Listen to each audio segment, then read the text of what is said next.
Eastern Europe has recently transformed into a grand political stage, with Poland taking center stage.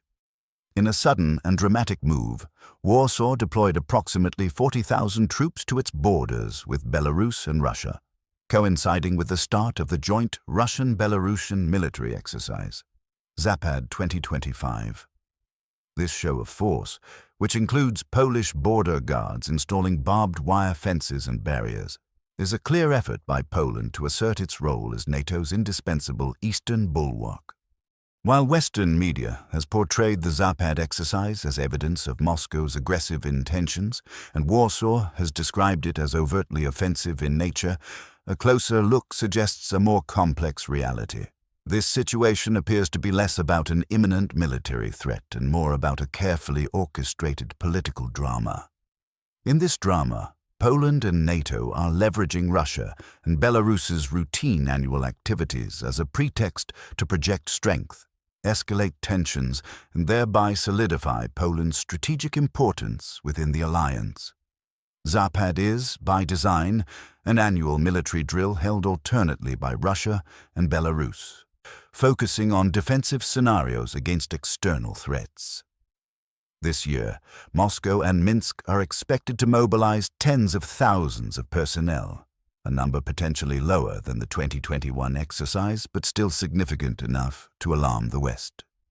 Lithuanian intelligence estimated that around 30,000 soldiers would participate, with many drills conducted very close to the Polish border. Kremlin spokesman Dmitry Peskov has publicly stated that Zapad's primary focus is on deploying and coordinating forces to protect the security of the Russia-Belarus Union state. The objectives include counter-sabotage operations, air defense, and the testing of the Oreshnik missile system.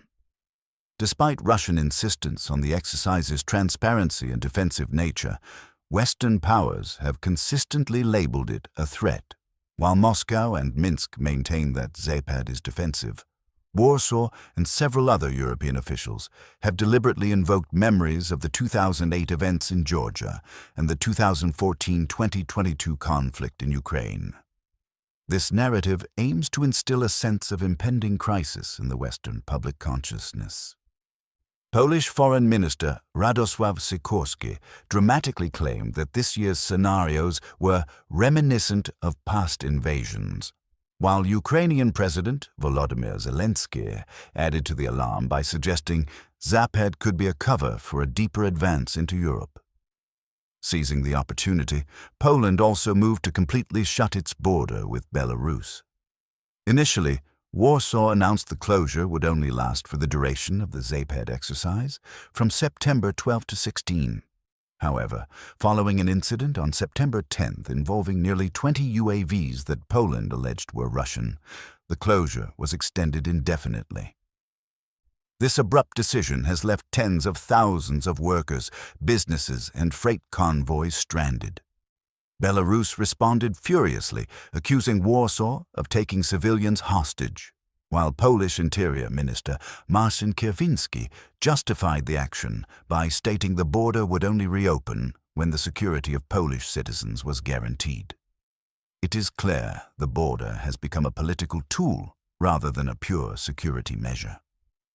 What makes Warsaw's narrative puzzling is that Belarus had previously warned Poland that some UAVs might stray off course due to electronic warfare activities in the Russia-Ukraine conflict zone. Even the chief of the General Staff of the Polish Armed Forces, General Wisław Kukuła, acknowledged this as useful information. Despite this, Warsaw chose to frame the incident as a deliberate provocation by Moscow. The Russian Ministry of Defense has denied these allegations, pointing out that no concrete evidence was ever presented. Interestingly, when asked about the incident, U.S. President Donald Trump offered a much more subdued take, suggesting it could have simply been a mistake, a tone starkly different from Warsaw's heated rhetoric. Placing these events in a wider context reveals a calculated political strategy by Warsaw.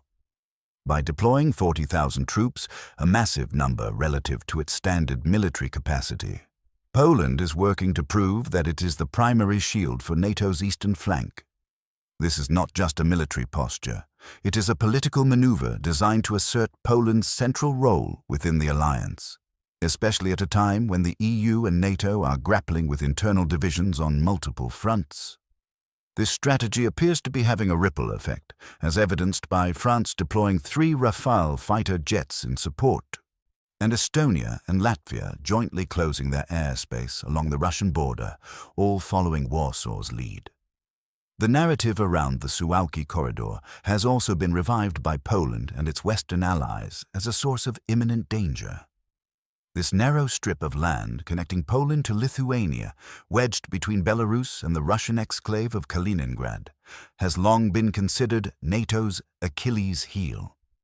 The fear is that a joint Russian-Belarusian move could seal the corridor, isolating the Baltic states from the rest of the alliance. However, this vulnerability has been a known factor for decades. It is not a new development.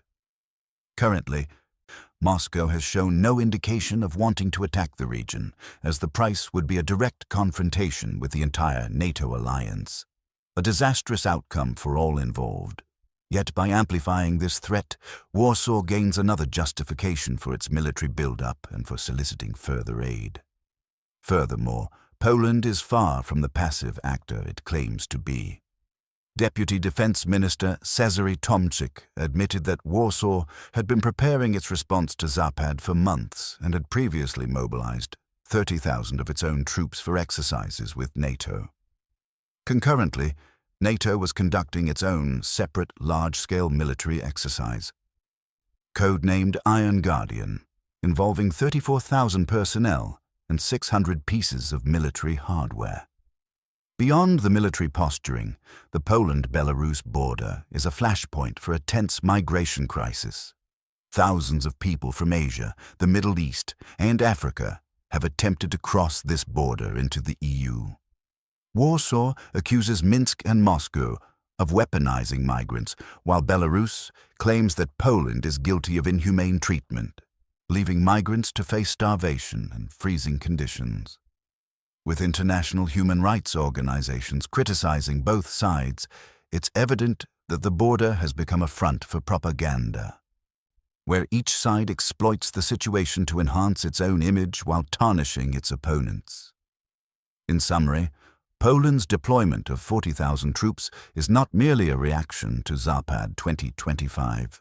It is a calculated political move intended to solidify Warsaw's position within NATO, using fear to draw the West into a long-term confrontation with Moscow. If tensions continue to escalate, the greatest danger is not a surprise attack from Russia, but rather a minor incident spiraling into a full-blown war, ignited by the complex web of political interests at play. Adding a layer of profound irony to Poland's power play is a stunning and unexpected decision from the Trump administration in Washington. As Warsaw projects strength, the U.S. has announced sharp cuts to security aid for European nations bordering Russia, sending shockwaves across the continent. For frontline NATO members like Estonia, Latvia, and Lithuania, who depend heavily on American financial and military training support to maintain their defense capabilities, this move is a direct blow.